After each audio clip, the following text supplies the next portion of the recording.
Welcome to The Explainer. Today, we're looking at something absolutely fascinating, how massive, shifting global economics actually shape deeply personal human stories. We talk all the time about macroeconomic trends, shifting borders, or global labor markets. But what do those forces actually look like on the ground? Well, today we're going to explore a phenomenon that's literally reshaping the map of Europe right now. And we're starting with one incredible story from a small town in Romania. Okay, let's dive into this crucial question. What actually happens to a community, to its infrastructure, and to the families living there when half of the population just packs up and leaves? This isn't some hypothetical scenario, right? It's the stark, everyday reality facing a ton of regions across Eastern Europe today. When the working-age population completely vanishes in search of better opportunities, it leaves this profound, aching void behind. And that brings us to the town of Bicaz. It's located about 400 kilometers north of Bucharest, right in Romania's historical region of Moldavia. Today, this town's population has drastically shrunk to just 6,500 people. If you're walking through the streets of Bicaz today, you are overwhelmingly going to see older faces. The bustling, loud energy of youth, it's largely faded away, and it's been replaced by this quiet, rapidly aging reality. Section 1. The town left behind. The numbers from the latest census are, well, they're pretty stark. In the Bicaz region, people aged 60 to 70 now make up the absolute largest demographic group. It's an extreme case of an aging local population. Looking closely at the data, you can see exactly what happened. The younger generation simply left to find work in Western Europe, and that leaves their parents and grandparents behind to basically fend for themselves in a town that just doesn't have enough state-run facilities to actually support them. But here is where it gets interesting. Enter Antonella Undinesco, though everyone just calls her Coca. Coca is a local woman who decided to tackle this crisis head-on. She opened an 80-bed nursing home that provides a highly affordable, top-quality alternative to those rare, under-resourced state facilities. But the thing that makes Coca's approach so special, it's her total focus on real human connection.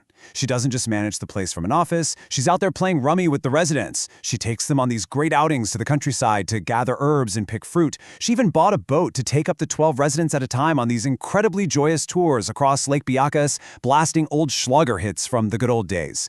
It is just a beautifully dignified, uplifting environment for a population that, quite frankly, had been completely left behind. Section 2. From industry to exodus.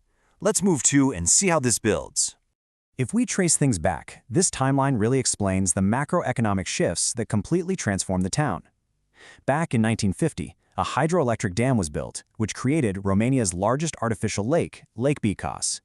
Fast forward to the 1970s, and Bicaz was this booming industrial hub, completely anchored by the largest cement facility in all of Romania.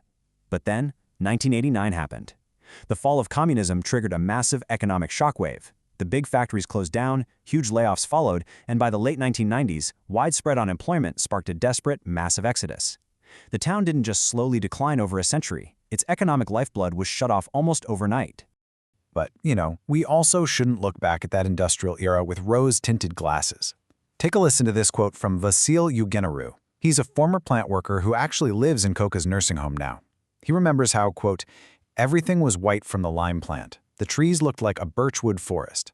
It was an incredibly gritty, harsh reality. Workers like Vasil literally inhaled toxic fumes and mouthfuls of dust for decades before privatization finally brought in proper particle filters. Because of those awful conditions, a huge number of workers developed severe diseases like silicosis. Section 3. Hardships of the diaspora. Now, what's really interesting about this slide is where all these people actually ended up. Out of a total of roughly 6 million Romanian immigrants globally, an astounding 250,000 live in one single suburb of Rome, Ostia. It became an absolute hotspot. Back in the late 1990s, well before Romania was even part of the EU, the migrants who managed to secure work and housing in Ostia became the direct contact point for all their friends and relatives back home who were desperately looking for a fresh start. But making that journey in the late 90s? It was brutally harsh. The first wave of migrants survived just unimaginable hardships.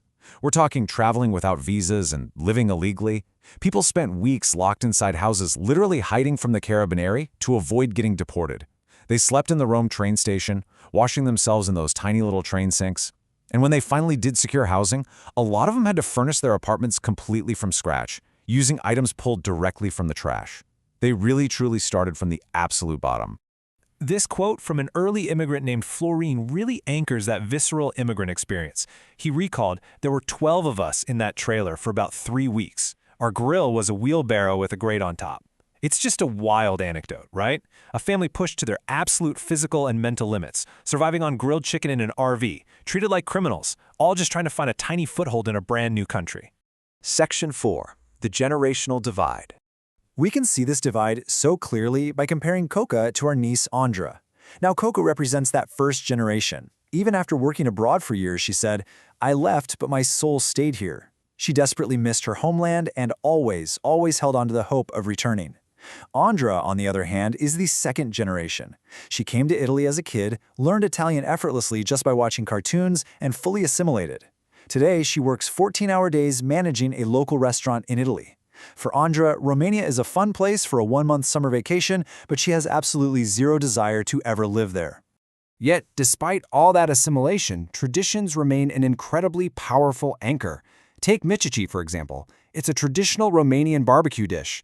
For the diaspora living in Italy, gathering for a barbecue isn't just about grabbing some food, it's a vital cultural touchstone.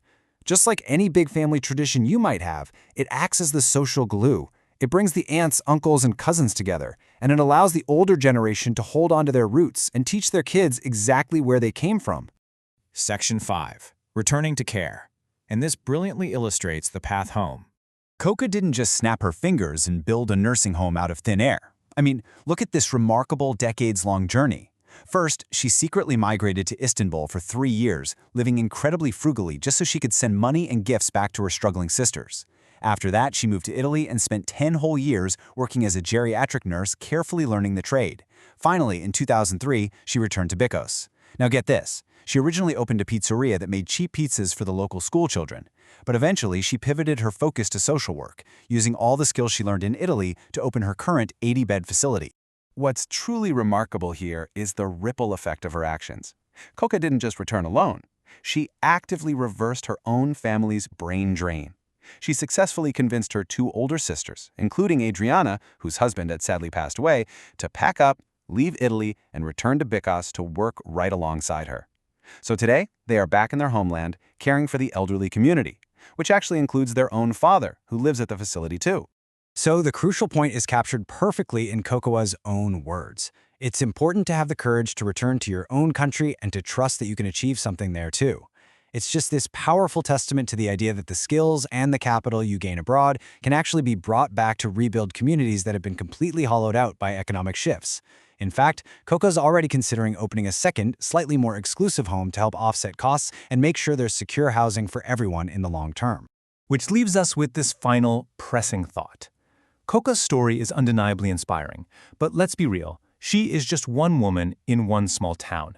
As labor migration continues to funnel all the young, capable workers into the West, and as Europe's population as a whole continues to rapidly age, who will actually be left to care for the generation left behind?